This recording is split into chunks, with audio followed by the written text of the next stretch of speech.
नमस्कार दर्शकों, स्वागत है आप सभी का हमारे चैनल डेली सोप रिकैप में। कल के एपिसोड में हमने देखा कि वनराज एक औरत को लेके आता है। जो आते ही सभी लोग हैरान हो जाते हैं। तपीश सबसे ज़्यादा हैरान हो जाता है। आज के एपिसोड में हम जानेंगे कि वो औरत आखिर कौन थी।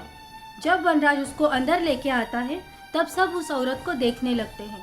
फिर वनराज कहता है कि तपीश ये कौन है। तब तपीश बोलता है माँ। ये सुन के सब लोग हैरान हो जाते हैं। सब लोग उससे सवाल करने लगते हैं कि क्यों तपीश, तुमने अपनी माँ का रिश्ता क्यों छुपाया। फिर वह औरत बोलती है कि नहीं, मैं किसी की माँ नहीं हूँ, मैं तपीश की माँ नहीं हूँ। ये सुन के वनराज और हैरान हो जाता है और वनराज कहता है कि सच्चाई आप क्यों छुपा रही हो। यही सही जगह है, यही सही वक्त है कि आप सच्चाई सबके सामने बता दें। उस औरत का नाम सुषमा रहता है। फिर तपीश डिम्पल का हाथ छोड़ के उसके पास चला जाता है और कहता है यही मेरी माँ है। ये सुन के सब लोग हैरान हो जाते हैं। वनराज कहता है कि तुमने माँ जैसे रिश्ते को क्यों छुपाया। अनुपमा भी वही कहती है कि तुमने माँ जैसे रिश्ते को क्यों छुपाया। अनुज कहता है मुझे जो हो रहा है कुछ समझ में नहीं आ रहा है। फिर वंश भी बोलता है कि मेरे पापा ने ये क्या कर दिया। उसके बाद अनुपमा सभी बच्चों को अंदर जाने को कहती है। बच्चे नहीं मानते। फिर किंजल आद्या को कहते हैं कि सभी बच्चों को अंदर लेके जाओ।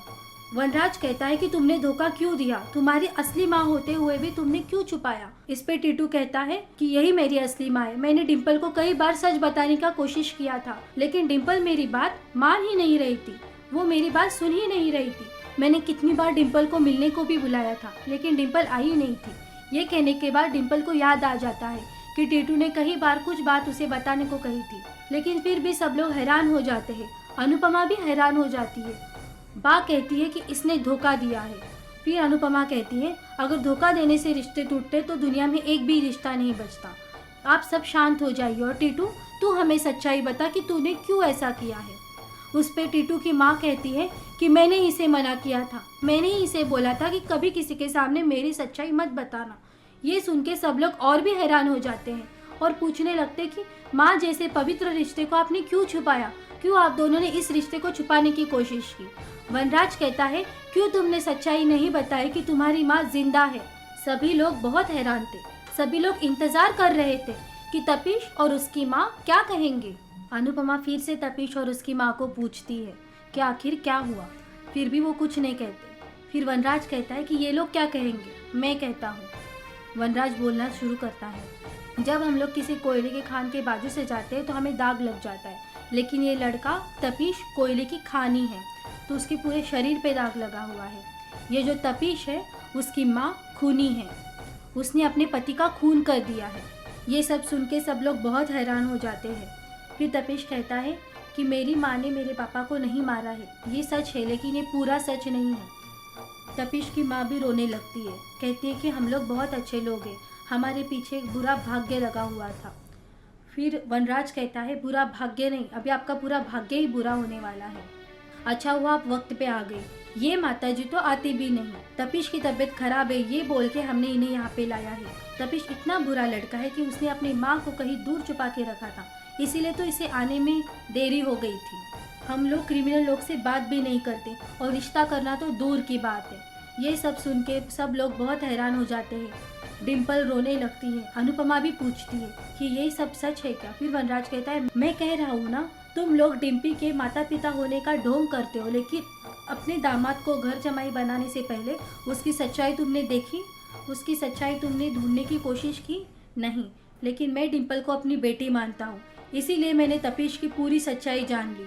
इसके लिए मैं उसके पीछे पीछे मुंबई भी गया था, लेकिन मुझे वहाँ पे कुछ अपने हाथ में नहीं लगा, इसीलिए मैंने अपने पुलिस दोस्त की मदद ली और इसकी सच्चाई निकाल ली। इस पर तपीश बोलता है कि ये सब सच है, लेकिन मेरी माँ ने किसी का खून नहीं किया।